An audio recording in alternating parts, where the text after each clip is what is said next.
a good start for the 49ers here to begin the 2023 season, in which they are just one of two teams now that are 3-0 to begin the year.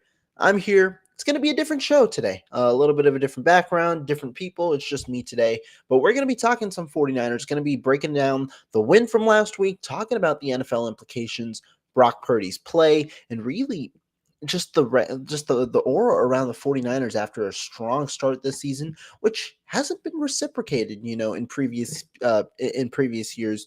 We've heard of the 1 and 2 starts, the 3 and 4 starts, the 3 and 5 starts back in 2021, and then the comebacks in the second half. That's not the case here in 2023, where the San Francisco 49ers have actually improved, gone 3-0 to begin the year, and now have a home game against the Arizona Cardinals in week 4. But stay tuned. We got a fun show here today. And let's start it all off with the week 3 win. You got to talk about the two different efforts that the 49ers had, offensively and defensively. You look at the offensive effort, it was an interesting start. I'll be honest. It was an interesting start for the 49ers in this game. Probably not one that many anticipated. And what do I mean by that? When you look at the way the 49ers played at the beginning of the game, you had a field goal to start the game, but then that was a long, long drive. That was a 15-play drive, 64 yards. It was a drive where you really had to churn and churn and churn. And they ended up at the New York 11-yard line, but could not convert a touchdown opportunity there. Had to settle for a field goal. You look after that, New York returns with a field goal of their own. Those two drives ate up 2/3 of the first quarter. And then the 49ers punt. And from there, that's where they really started kicking things off. The 49ers only had 4 drives in the first half as a result of 2 very long touchdown drives. They had a 6-minute, 16-second drive and then a 6-minute, 24-second drive. A little bit of a different game plan. They had to sustain drives for longer periods of time to end up scoring. The field goal drive, like I said, was 6 minutes, 16 seconds. The touchdown drive, 11 plays, 72 yards, 6 minutes, 24 seconds. And then another 11-play touchdown drive to follow that up, which lasted 4 minutes and 33 seconds. You look at the overall body of work that the 49ers had, still a strong start. You had 17 points, but it was in a much different capacity than what we saw, early on, where you might have seen a little more explosive plays that led to, first downs, but also chunk plays that mitigated the amount of time that you spent per drive. Nonetheless, it was an effective effort for the 49ers to end up scoring 30 points for the third straight week. And to break it down, let's start with the first half. This was probably the shakiest first half that shakiest half that Brock Purdy played overall thus far, and that's saying something because he's been very, very effective through 3 weeks of play. He's been pretty darn effective. And I think you have to give credit to the New York Giants for the way that Brock Purdy played at the beginning of that game, because the Giants came out blitz heavy. This is something Wink Martindale, their defensive coordinator, is known for, a blitz heavy oriented approach. And the reason for that, well, they don't have the personnel to match up with the 49ers, so they had to pull out other advantages to try and find a way to bridge the gap in talent on the field. And that was via the blitzes, trying to make Brock Purdy uncomfortable and daring him to beat the Giants with their arm. And you could see Purdy be a little restless at the beginning. A couple of off-target throws. I think there were 4 or 5 on very early in the game. And then you also saw a couple of throws where, or a couple of different plays where you could have made a read that could have pushed the ball a little more downfield, or you could have made a read that could have gotten a completion. Instead, ended up taking a sack on one play. It was something or another where you just didn't feel on the same page as what what his standard usually is. And so that's the way that I saw the first half. But you did see, as the drives went along, Purdy be able to settle down, especially as the 49ers started scoring. It wasn't necessarily the deep pass, the deep pass, the deep pass type of thing, but Purdy was able to settle down, and the 49ers were able to churn out 2 touchdown drives to end the half after, their lone punt of the first half, end up going up 17-6. Then you look at the second half, 49ers only give up 1 touchdown drive, which was the New York Giants' second drive of the game. It was after a short field because they punted out of their own end zone. There was a penalty off of that, and so the Giants had a pretty quick touchdown drive overall, and that led to that led to some success there for them early on. It seemed like it could have been a ball game because the 49ers punted early, a 3-and-out on their first drive, made it 17-12. But after that, the 49ers scored 13 consecutive points to end out the game. They were pretty comfortable to end that one out. And again, when you look at the way that the 49ers scored in the second half, what is it? 11-play, 72-yard field goal drive, 8-play, 51-yard touchdown drive, 8-play, 70-yard touchdown drive. And I mean, the bottom two aren't really like that, but again, it was one of those longer scoring drives where the 49ers were churning out clock, trying to get shorter gains in order to come out here with the victory. You look at this game, though, Brock Purdy, he finishes 25 of 37, 310 yards passing, which is, I mean, it went for 8.4 yards per pass, and then 2 touchdowns as opposed to 0 interceptions. The 0 interceptions thing is important because now this is, Brock Purdy came into the season where people are saying he could be turnover prone. He could be, due for some more turnover regression on the negative side because last year he had a couple of turnover worthy plays that should have potentially been picked off or, something like that. Thus far, Brock Purdy has not thrown an interception. He had the fumble in week 1, the strip sack. He had 2 fumbles. One of them he recovered himself. But he had, no interceptions thrown through 3 weeks, which is a significant outlook for the 49ers because the way that this team is operating, the way that they're efficiently being able to execute their offensive game plans, it's going to be hard to beat this 49ers team when they're on their A game. And the number one way teams used to do that is by forcing the 49ers to commit self-inflicted mistakes, poor turnover decisions, poor penalty decisions, things like that. And so if the turnover element is, eliminated, that's a good sign for the 49ers, especially in the way that their quarterback is playing. Now, does this mean turnover-worthy plays weren't there? No, not necessarily, but, it was still a fine performance from Brock Purdy. I think, though, this one was a very unique one because Purdy did not look Brock Purdy is generally one of the more efficient but accurate throwers in the intermediate range of the field. One of the best in the NFL in the intermediate range of the field because he has a good understanding of pocket presence, a good understanding of anticipation, and the way that he has to throw these type of balls that are very frequent in San Francisco's system. And that's why he's so efficient in the 10 to 19 yard range. Well, in this game, that wasn't the case, not necessarily in regards to completion percentage, but in regards to where he put the ball. There were a couple of times where even on completions, he was inaccurate with his ball placement, just not necessarily in the most ideal location. Still sometimes ended up turning out fine, but that was kind of more so the trend early in the game. However, the one thing that I was very impressed with Brock Purdy was how he adjusted to the blitz. The New York Giants never stopped blitzing in this game. They could have mixed up the looks and things like that, but they blitzed on 85% of Brock Purdy's dropbacks, and Brock Purdy adjusted well. There were times where you could see he found his hot read. The touchdown throw to Ronnie Bell with a good anticipation was extremely impressive, and there were a couple of throws, where Brock Purdy showcased his poise and ability to hang in the pocket and make some throws, even if they weren't deep throws or something like that. Hang in the pocket, make the necessary throw, and continue the 49ers drive offensively. That is something that they're going to continue to try and get out of him in some of these tougher situations. You obviously will not see as big of a blitz rate for the 49ers, but you may see a similar pressure rate to what the New York Giants were able to conjure up against the 49ers sometime later this season with more in coverage, which means it's going to be on the quarterback to try and make plays where plays are needed to be made, get the ball out, and get those playmakers working. But the motto of this game was get those playmakers working because you saw a ton of screen passes, a ton of shorter throws being thrown. I believe Brock Purdy had 12 of his 25 passes underneath 10 yards in this game. 12 of his 25 passes, 48% of his passes went under 10 yards. I believe half of that, 25% of his passes went at the line of scrimmage. The 49ers were trying to operate in a different way than they normally do. You did see still some of those intermediate shots, some of the shot plays or some of the crossers, the deep crossers the 49ers are used to. But you also saw a lot of stuff at the line of scrimmage. Deebo Samuel taking a 3rd and 12 screen for a first down. Christian McCaffrey taking some balls for good gains and things like that. The screen game was a lot more active, synonymous of how the 49ers used to play sometimes under Jimmy Garoppolo, where they, wanted to exploit that advantage, and it worked out. Even in unfavorable situations, it worked out, and that was a good sign for the 49ers and their offense. Now, Are you going to see a team that blitzes like the New York Giants did against San Francisco? No. But this type of game, it's cool to see because it's important to see how the team reacts. Not only Brock Purdy, but the offensive line and things like that. Important to see how they react to a game like this in order for the 49ers, to come over some adversity of their own in a unique situation.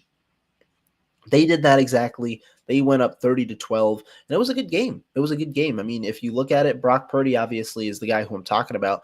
Threw for 300 yards for the first time this season.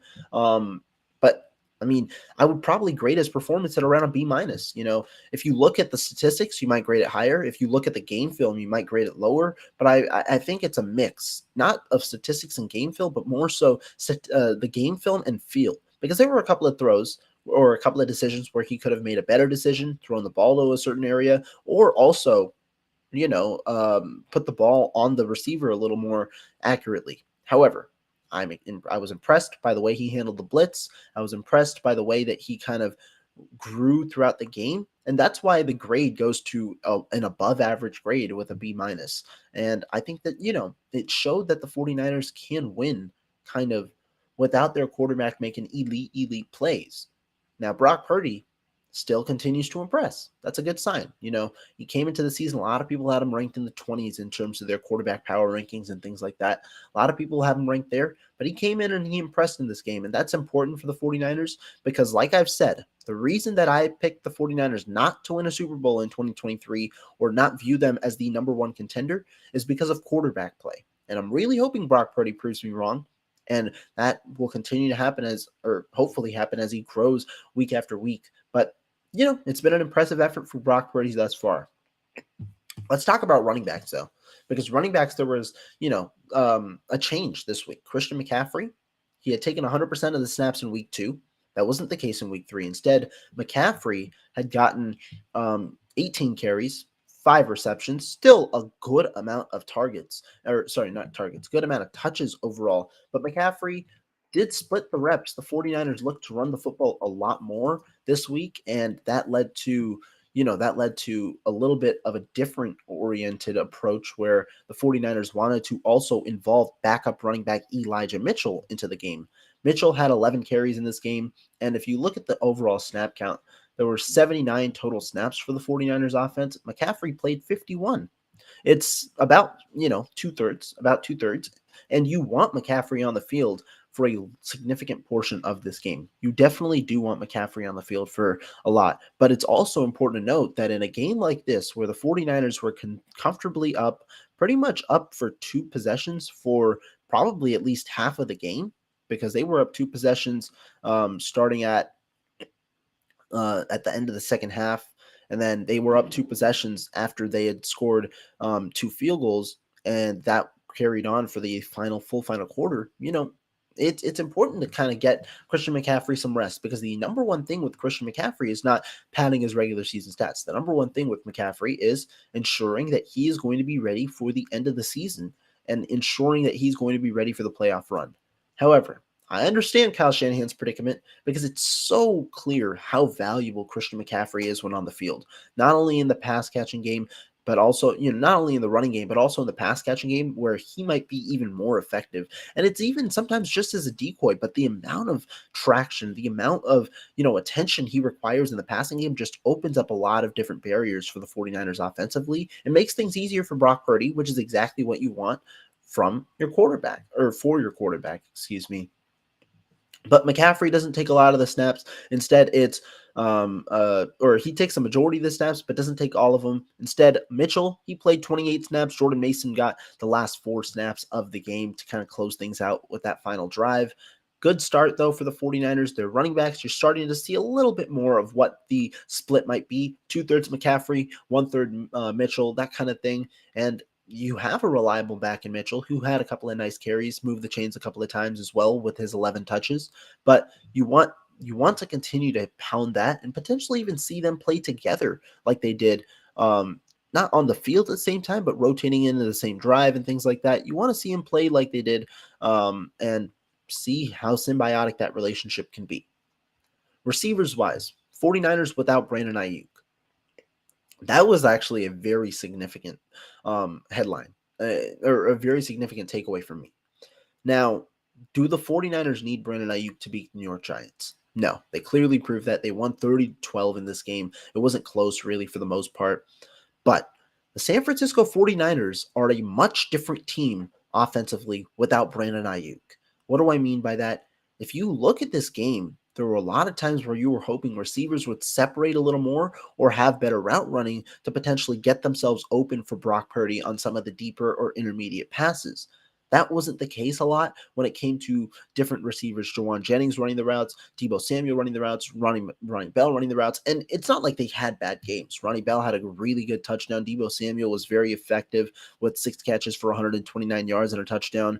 I mean, George Kittle had a very big game as well. But the difference without Brandon Ayuk is significant. You need a guy who teams have to respect to put in, like, as a deep threat.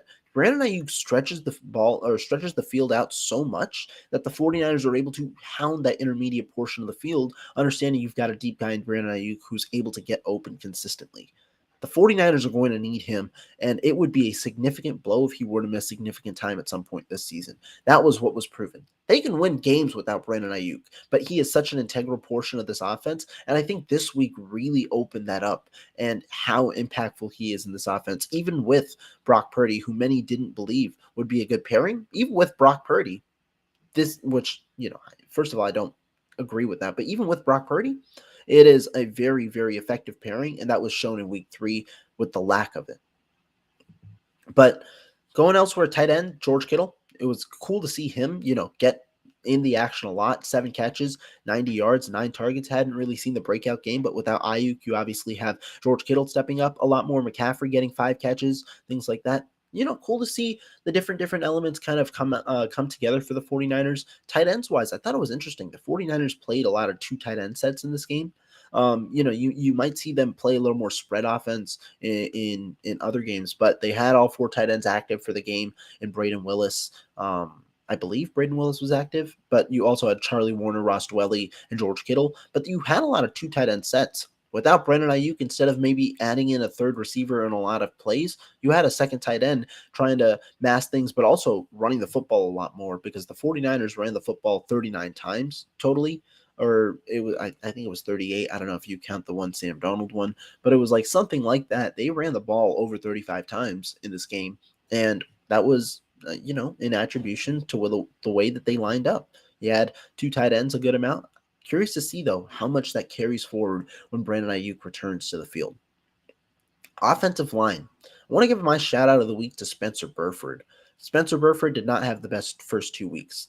You look back on film, though, in this game, I was impressed by some of the blocks in the run game specifically that Burford had. I thought, he was iffy over the first 2 weeks in his overall play. I thought there were some really solid blocks on some of those concepts where you see running backs get to the second level that Spencer Burford had in this game, and that was something that was apparent on film. Colton McKivitz, still a work in progress. I thought he whiffed on a couple of them, both blocks in run game and pass protection, but that's a real question mark, I think, still through 3 weeks. I don't know if the 49ers have their answer of how good Colton McKivitz can be this year, but seeming more and more that that's probably just a 1 year option, and the 49ers return him to a swing role next year, hopefully drafting a tackle in the first round. Let's move on to the defense, because the defense, the defense was swarming as usual. They only allowed 12 points in this game. 3 scoring drives, obviously. One was a touchdown drive that they couldn't get the 2-point conversion. 2 field goal drives in the first half. When you look at it, I mean, none of the New York Giants drives went over 50 yards. That's saying something. None of the New York Giants drives went over 50 yards. The first one was a 12-play, 49-yard drive, went for a long time. Graham Gano got a 44-yard field goal. The next scoring drive went 8 plays, 37 yards. This was one where Graham Gano nailed a 57-yard field goal. And then the final drive was the touchdown drive. That, final drive of traction, but that was after getting great field position, starting at the San Francisco 37, and then scoring a touchdown on a 2-play drive with 1 additional play due to a penalty. That was the Lenore pass interference. 2-play drive, 37-yard touchdown drive. Nothing else really. The Giants did not move the ball that much in this game, only had 150 total yards. Despite having possession for a third of the game, 150 total yards, one turnover, not much efficiency at all. When you look at the yards per play, they were only able to get 3.3 yards per play, ran 32 less plays than the 49ers. It was a very different ball game for the 49ers defensively, and that forced the Giants and their defense to be on the field for a significant portion of this game. When you think about it, the New York Giants are just not a great match, especially without their starting left tackle, their starting left guard, their starting running back. Because without Saquon Barkley, a guy who carries a lion's share of the target or the running back, volume, they only carried the ball 11 times, and that was Daniel Jones 2 times, Matt Breida 4 times, Gary Brightwell 4 times, and the backup quarterback Tyrod Taylor once. They threw the ball 33 times. The Giants aren't built for that type of dynamic, especially without pieces of their offensive line against this defensive line. That led to just 4.3 yards per pass for Daniel Jones, a lot of checkdowns, and the 49ers, they do this thing where they feel what the opposing offenses are doing early. That's why you might see some scoring drive early on or something like that. But after that, you kind of get a sense and they react very quickly to what the defense or what their opposing offense is doing. What do I mean by this? The way the Giants moved the ball and were able to kick a field goal on the opening drive was getting the ball out quick on these shorter concepts and then moving the ball slowly through that.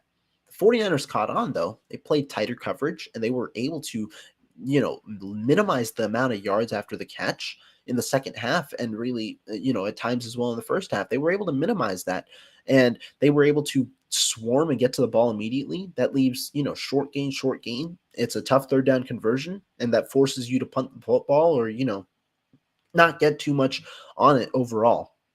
The 49ers defense also created another turnover. Daniel Jones threw an interception.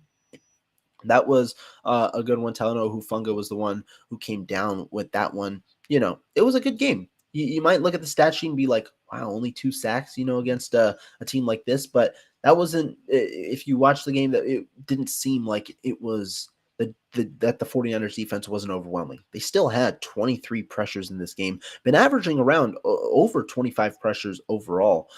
Nick Bosa led the team, 6 pressures, he had the sack. Javon Hargrave, 5 pressures, he had a sack. Javon Kinlaw, 4 pressures, and Ark Armstead had 3 pressures. That was the lion's share of how the 49ers kind of went through this game. But the 49ers were consistently getting to the quarterback, and they also were experimenting with 5-man fronts. These 5-man fronts are very intriguing because Javon Kinlaw and his ascension as a pass rusher could very well make this a dynamic threat for the 49ers, where they operate with 3 defensive linemen and 2 edge rushers in Drake Jackson or Cleveland Farrell and then Nick Bosa, because that puts one-on-one matchups across the board unless the Giants or whoever they play max protect, and then that leaves obviously less routes out there for the defense to cover, and it's tough for an offensive line to hold up against this group and not have that pocket smothered within seconds. And so it's a dynamic front, and if the 49ers can continue to see the success they've seen thus far with 5-man fronts, would not be surprised if they implement it for the duration of the season. But defensive line, thought they played well. Linebackers, Fred Warner, Dre Greenlaw, you see them swarm to the ball. Greenlaw flagged for another 15-yard penalty. Not really sure if it was a penalty, but you do hope that these type of penalties don't continue to reoccur. Kyle Shanahan said after the game, was not really worried. He said that he thought both of them were too close. Didn't know if that they warranted a penalty or not. And so not sure, but you're hoping some of those, the mental mistakes and the penalties like that continue to disappear and go forward. 49ers elsewhere, you're now going up against the Arizona Cardinals here in week 4. I think that this is a matchup that people probably are thinking about a little more after they just beat the Dallas Cowboys 28-16. And the way that I think this game goes, I do think that you definitely have to keep an eye out for it because the Cardinals have fight in them. But I think the 49ers and Giants stylistically are just different offensively. I think the 49ers have a better offense. I spoke with Vish Kumaran way back after week 1. And the 49ers, we talked about the comparison between the 49ers and the Cowboys. You could argue the Cowboys have a better defense, arguably maybe the best in the league, although you might question that after this week. But their offense didn't seem as explosive or you're really as as strong as you might have anticipated in week 1. Didn't think they seemed as strong here in week 3 either.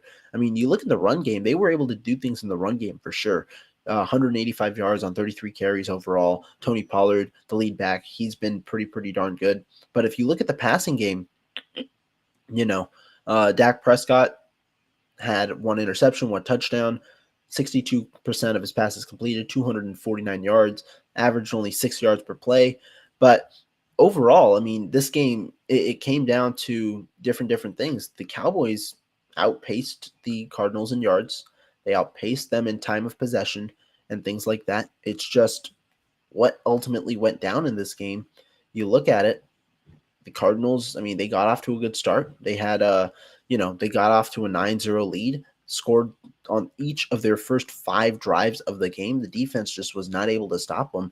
Ends up being 21 points by halftime, for the Arizona Cardinals. And then while they slowed down considerably after that, what you do is you hold the Dallas Cowboys to field goals. They kicked 3 field goals in this game and a touchdown. You hold them to field goals, and that ultimately ends up working in your favor. And so, that's the way that the Dallas Cowboys kind of lost this game. And I do think this is a different outcome in this upcoming week. And I do think this is a different outcome because the 49ers, when you look at it, and I'll get to this comment here from Jack Pierce, believe Purdy is better than people give him credit. He may not be perfect, but he's a major part of this team. And I do agree. I think a lot of people kind of discount the quarterback position for the 49ers because they understand that Jimmy Garoppolo used to play here. And, there's been a dynamic around the team that the quarterback just gets ultimately carried. I think Brock Purdy brings a lot of things to the table. And I said it earlier, right? Even on a shaky game for him, it's still graded as a B- for me because he was able to do certain things right, work well against the blitz, showcase his poise, be smart with the football. He's been a pretty smart decision maker overall. There have been a couple of turnover-worthy plays, but he's been a pretty smart decision maker overall. And I think that these are all promising features. It's just ultimately how high his ceiling is and how quickly he develops to where the 49ers could reach a potential Super Bowl and win one ultimately. But going back to week 4, and the way that the 49ers match up against the Cardinals, I do think their defense is in a good spot. Obviously, Dallas's defense lost Trayvon Diggs, a huge loss for their cornerback room. I think the 49ers, though, match up well defensively. Their defensive line is similar to the Cowboys. It's a strong defensive line, and I think that their run game, they're able to smear in the run game well. The Cardinals were able to run the ball very, very well. That was really the main catalyst of their offensive dominance. They were able to run the football for 222 yards and average 7.4 yards per carry, 2 touchdowns. I don't think the 49ers are going to allow that bad of a performance in the run game. And when you look at their offense, I think the 49ers, find different ways to kind of move the football. You have the chunk plays, and you're hoping that they continue at a higher capacity next week. But the Cardinals are a team that you don't want to sleep on. Cardinals are definitely a team that you got to keep your eye on. And that's a team we're going to be talking about throughout the rest of this week because the Arizona Cardinals, they could be they got a little more fight in them than people probably imagined coming into the season with the team that they have, the roster that they're construing, Josh Dobbs at quarterback and things like that. But this is going to be a fun breakdown this week. That's going to do it, though, here for me. Just wanted to give you guys my thoughts on week 3, kind of go into it week 4 and talk things through. Appreciate everybody for tuning in. Be sure to subscribe. Go over, check out our work on 49ers Web Zone, doing a lot of good stuff there. Be sure to drop a like and comment what you guys want to see next.